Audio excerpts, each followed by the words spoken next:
한도제철 같은 변방의 부실 기업을 대체 왜? 그러니까 갖고 싶은 건 그저 결국 갖고 싶은 건 순양이다. Dojun dan kakeknya memandang sebuah kota baru di daerah Seoul. Daerah ini dulu adalah tanah biasa yang diberikan kakeknya kepada Dojun. Pembangunan yang terjadi di daerah ini menjadikan harga tanahnya meningkat tajam. Penjualan tanah itu berjumlah 24 juta dolar. Di usia 20 tahun, Dojun sudah memiliki 24 juta dolar. Dia terdiam melihat tumpukan uang di depan matanya.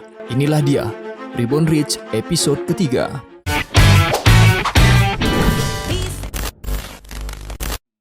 Paman dan bibi Dojun membahas tentang uang yang baru saja didapatkannya. Mereka menganggap Dojun adalah bocah yang beruntung. Awalnya mereka biasa saja. Sekarang mereka menganggap Dojun sebagai ancaman dalam perebutan warisan Sonyang Group. Apalagi ayah mereka sangat dekat dengan Dojun. Yongki terdiam mendengar ucapan adiknya itu. Sepulang kunjungan Dojun dan kakaknya dari kantor ayahnya, Dojun melihat Min Yong untuk pertama kalinya. Min Yong yang akan menjadi jaksa yang mengincar pimpinan Sonyang di masa depan. Dojun tertawa melihat wajah Min Yong yang lucu karena menangisi boyband favoritnya yang bubar. Di lain tempat, pimpinan Jin mendapatkan informasi dari menantunya tentang perusahaan Hando Steel yang diambang kebangkrutan. Menantunya itu menyarankan agar dia segera membeli Hando Steel. Selain itu, menantunya juga meminta restunya untuk bergabung dengan dunia politik. Mendengar pernyataan itu, pimpinan Jin ingin mempertimbangkannya. Singkat cerita, Dojun bersama ayah dan kakaknya pergi ke Amerika untuk melihat pasar film. Ayahnya akan berinvestasi di salah satu film Amerika. Dojun menyarankan ayahnya untuk investasi di film Titanic. Di sana, Dojun tidak sengaja bertemu dengan investor bernama Oh Sen Yung. Dojun mencari tahu tentang orang ini. Ternyata rekod Pak Oh ini sangat baik sebagai direktur pada perusahaan PowerShare. Dojun mendekati Pak Oh dengan cara menebak hasil pertandingan catur antara juara dunia dengan sebuah komputer bernama Deep Blue. Tentu saja Dojun menebak dengan benar, karena dia sudah tahu Deep Blue yang akan menang. Oh Se-hyun pun tertarik bekerja sama dengan Dojun. 최소 투자 금액이 3만 불, 3천만 원 이상인 거 알아요?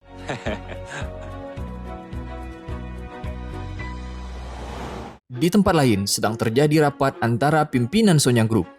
Mereka membahas rencana akuisisi Hando Steel. Pada rapat itu mereka mendapat informasi Dayong Group, persaing berat Sonyang Group, juga berencana untuk mendapatkan Hando Steel. Hando Steel adalah perusahaan produsen baja. Mengakuisisi Hando Steel akan sangat menguntungkan bisnis Sonyang di masa depan. Pimpinan Jin tidak mau kalah dari Dayong Group. Dia mengutus anak tertuanya untuk memimpin negosiasi. Uang yang boleh dikeluarkan tidak lebih dari 300 juta dolar. Mendengar ini, Yongki sangat bingung. Bagaimana dia bisa bersaing dengan Dayong Group hanya dengan 300 juta dolar, sedangkan nilai Hando Steel sendiri ditaksir 400 juta dolar. 부회장, 네. 네 가가 한도제철 인수해오. 네? Sikap pimpinan Jin ini membuat Yongki bertanya-tanya, apa yang sebenarnya ayahnya pikirkan. Dia menganggap ayahnya sedang memberikan tes kepadanya, seperti yang dilakukan ayahnya kepada Dojun. Dia pun bertanya ke sekretaris Lee. Lee mengatakan, ayahnya hanya memberinya kesempatan dan harus dimaksimalkan. Rupanya hal ini sudah diprediksi pimpinan Jin. 너 한참 잘못 찾았다. 예. 와, 니는 누구의 아베 아들로 태어났나? Dojun diantar supir utusan kakeknya. Karena merasa diawasi, dia turun di depan gerbang kampus. Di perjalanan, dia dicegat oleh sekelompok mahasiswa. Ternyata mereka adalah anggota dari klub elit. Klub ini adalah kelompok anak dari orang-orang terpandang di Korea. Seongjun sepupunya adalah alumni klub ini. Dojun pun diajak untuk bergabung. Tanpa sengaja Dojun melihat Min Yong yang ternyata satu jurusan dengannya, yaitu jurusan hukum. Dia mencobati mendekati Min Yong. Awalnya Min Yong tidak meresponnya. Dojun lalu mengatakan akan memberikan informasi tentang boyband favoritnya. yang baru saja bubar. Min Yong akhirnya tertarik dan mau makan malam bersama Do Jun. Sebelum makan malam, Do Jun mengatakan kepada Min Yong bahwa boyband favoritnya itu akan tampil 4 tahun lagi. Tapi tidak dalam bentuk grup, melainkan menjadi penyanyi solo. Min Yong sangat senang mendapat informasi itu. Ternyata Do Jun mengajaknya ke perkumpulan klub elit. Sebagai anak wakil jaksa, Min Yong sebenarnya juga diajak bergabung di perkumpulan ini. Tapi dia orang yang sulit diajak bergabung. Min Yong kecewa karena Do Jun ternyata mengajaknya bergabung. Min Yong menganggap klub ini tidak berguna, hanya sekumpulan orang dengan perlakuan khusus tidak cocok dengannya. Do Jun mengatakan, kamu juga mempunyai perlakuan khusus sebagai anak seorang jaksa. Kamu tidak bisa menolaknya. Mendengar itu, Min Yong hanya terdiam dan pergi.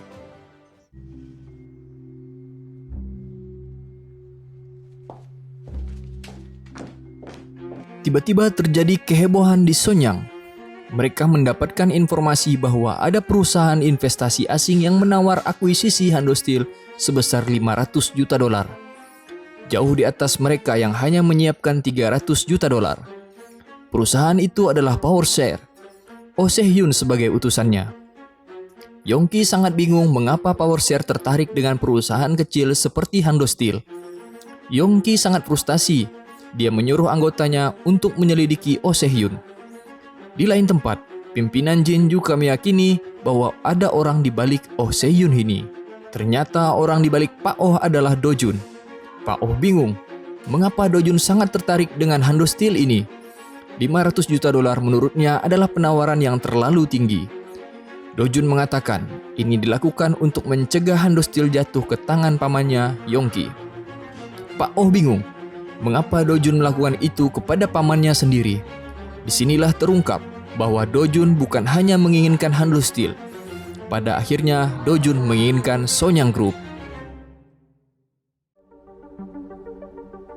Itulah tadi Reborn Reads episode ketiga. Terima kasih yang sudah menonton. Dan jangan lupa subscribe. Sampai jumpa di episode-episode berikutnya. Terima kasih.